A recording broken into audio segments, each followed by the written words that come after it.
from stock truck to an off-roading truck.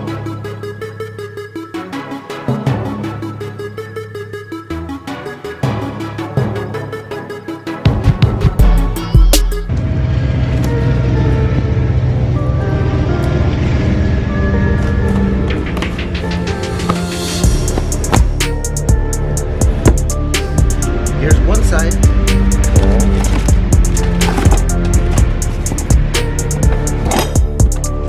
Got your U-bolts. That's for the rear one, huh? Yeah.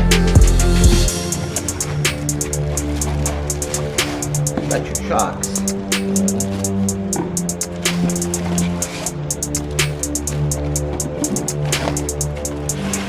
These are for the rear. These are for the front. Okay. Rough Country. Yeah.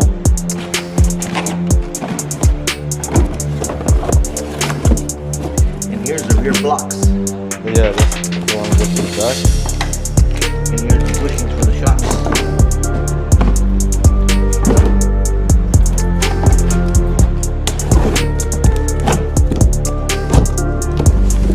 Here's the front coil springs. Uh-huh.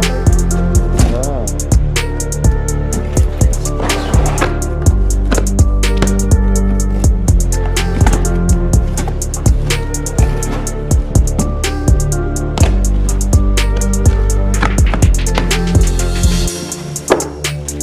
Here's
thank you guys for watching the video. I hope you guys like it, and if you do have any question, please leave them in the comment section below. See you soon with another video, and then if you have any question, hit me up. Thank you guys, see you soon.